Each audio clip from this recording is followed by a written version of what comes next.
राधे राधे, हरे कृष्णा। कोकिला व्रत आषाढ़ मास की पूर्णिमा को मनाया जाता है। ऐसा माना जाता है कि कोकिला व्रत उन वर्षों में किया जाना चाहिए जब आषाढ़ अधिक मास होता है। दूसरे शब्दों में, कोकिला व्रत तभी रखा जाना चाहिए जब आषाढ़ मास 2 माह के लिए आता है। इस मान्यता के अनुसार जब भी आषाढ़ का 2 मास होता है तो कोकिला व्रत सामान्य मास के दौरान करना चाहिए, न कि अधिक मास के दौरान। साल 2025 में कोकिला व्रत 10 जुलाई दिन बृहस्पतिवार को पड़ेगा। कोकिला व्रत देवी पति और भगवान शिव को समर्पित है।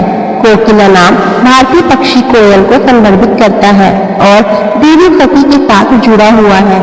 कोकिला व्रत से जुड़ी किंवदंतियों के अनुसार देवी सती ने आत्मदाह कर लिया था जब उनके पिता ने भगवान शिव का अपमान किया था। उसके बाद देवी सती ने अपना स्वरूप वापस पाने और भगवान शिव को पाने से पहले एक कोयल के रूप में 1000 दिव्य वर्ष बिताए। कोकिला व्रत मुख्य रूप से महिलाओं द्वारा मनाया जाता है। कुछ क्षेत्रों में आषाढ़ पूर्णिमा से श्रावण पूर्णिमा तक 1 महीने तक व्रत रखा जाता है। कोकिला व्रत के दौरान महिलाएं जल्दी उठकर पास की नदी या जलाशय में स्नान करती है। स्नान के बाद महिलाएं मिट्टी से कोयल की मूर्ति बनाकर उसकी पूजा करती है। ऐसा माना जाता है कि कोकिला व्रत का पालन करने वाली महिलाएं अखंड सौभाग्यवती होंगी। दूसरे शब्दों में, जो महिलाएं कोकिला का उपवास रखती हैं वे जीवन में कभी विधवापन के दौर से नहीं गुजरेंगी और हमेशा अपने पति के सामने ही देह त्याग करेंगी। यह भी माना जाता है कि कोकिला व्रत के दौरान मिट्टी से बनी कोयल की मूर्ति की पूजा करने से प्यार और देखभाल करने वाला पति मिलता है। कोकिला व्रत का महत्व, जैसा कि उल्लेख किया गया है, कोकिला व्रत पूरे देश में महिलाओं द्वारा आषाढ़ पूर्णिमा पर मनाया जाता है। ऐसा माना जाता है कि जो कोई भी इस शुभ दिन को पूरी श्रद्धा से व्रत करता है वह हमेशा के लिए अपने विवाह के लिए प्रतिबद्ध रहता है। यह भी कहा जाता है कि जो महिलाएं इस अवधि के दौरान उपवास करती हैं उन्हें समृद्धि, सौभाग्य, कल्याण और धन की प्राप्ति होती है। अविवाहित महिला के लिए भी कोकिला व्रत का बहुत महत्व है। ऐसा माना जाता है कि अच्छे पति की इच्छा रखने वाली लड़कियों को शुभ व्रत का पालन करना चाहिए और देवी पार्वती से आशीर्वाद पाने के लिए कोयल पक्षी की मूर्ति की पूजा करनी चाहिए। यह महिलाओं को भौमा दोष जैसे विभिन्न दोषों से छुटकारा पाने में मदद कर सकता है जो उनके विवाहित जीवन में बाधा डालते हैं। हिंदू पौराणिक कथाओं में पूजा की परंपरा देवताओं और मूर्तियों तक ही सीमित नहीं है। इसमें पेड़, पक्षी और जानवर भी शामिल हैं। गाय विशेष रूप से एक ऐसा जानवर है जिसे पवित्र माना जाता है, क्योंकि ऐसा माना जाता है कि उसके अंदर तीनों लोकों सहित संपूर्ण ब्रह्मांड का वास है। इसलिए कोकिला व्रत के दौरान गाय की पूजा करना अत्यंत महत्वपूर्ण माना जाता है। जिस दिन व्रत शुरू होता है उस दिन कोकिला व्रत का पालन करने वाली महिलाओं को ब्रह्म मुहूर्त में यानी सूर्योदय से पहले उठना चाहिए और जितनी जल्दी हो सके सभी नियमित कार्य को पूरा करना चाहिए। उसे आंवला और पानी के मिश्रण से स्नान करना चाहिए। यह अनुष्ठान अगले 8 से 10 दिनों तक चलता है। व्रत की शुरुआत चने के आटे के गाढ़े पेस्ट से भगवान सूर्य की पूजा के साथ होती है और उसके बाद दिन की पहली रोटी गाय को अर्पित की जाती है। फिर हल्दी, चंदन, होली, चावल और गंगा जल का प्रयोग करके अगले 8 दिनों तक कोयल पक्षी की मूर्ति की पूजा की जाती है। यहाँ कोयल पक्षी देवी पार्वती का प्रतीक है। भक्त को सूर्यास्त तक उपवास जारी रखना चाहिए और कोकिला व्रत कथा को सुनकर और यदि संभव हो तो कोयल पक्षी को देखकर या आवाज सुनकर समाप्त करना चाहिए। स्त्री को ब्रह्मचर्य का पालन करना चाहिए। मन की शांत स्थिति बनाए रखनी चाहिए और इस पूरे समय किसी के लिए नकारात्मक या दुर्भावनापूर्ण विचार नहीं रखना चाहिए। आइए आप सुनते हैं कोकिला व्रत की कहानी। दक्ष प्रजापति नाम के एक राजा थे जो भगवान विष्णु के भक्त थे। देवी सती उनकी पुत्री थी जो शक्ति का अवतार थी।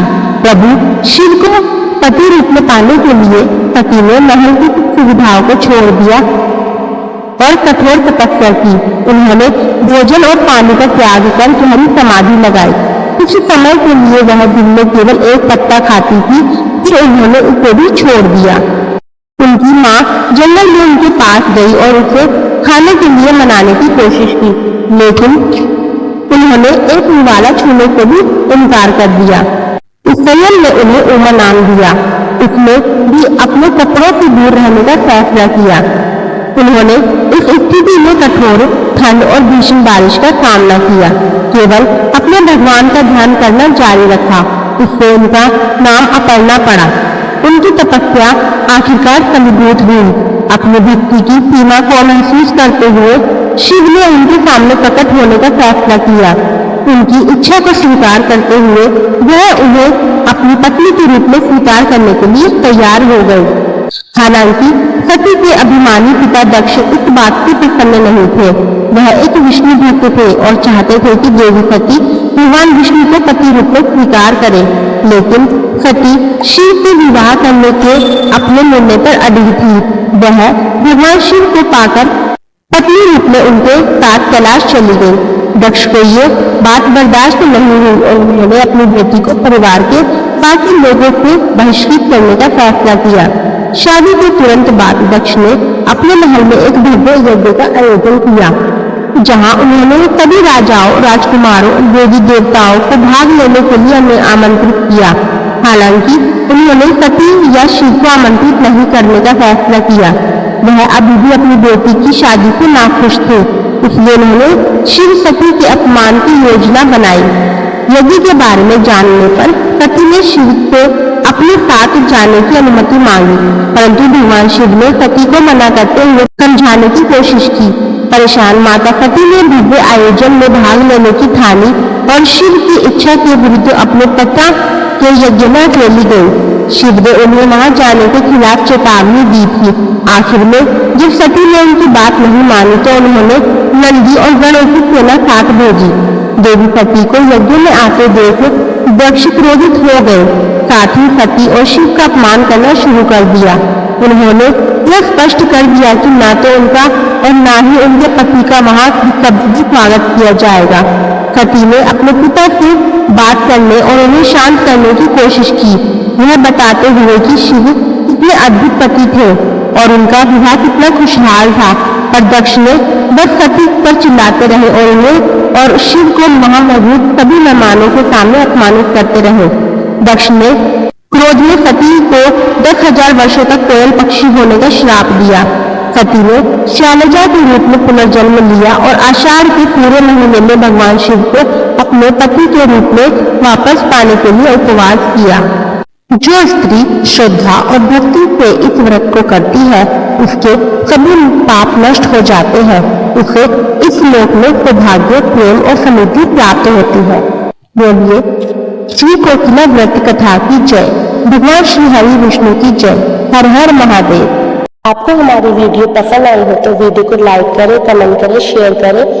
यदि आप इस चैनल पर नए हैं तो चैनल को सब्सक्राइब करना ना भूलें तथा बेल आइकन जरूर दबाएं। राधे राधे।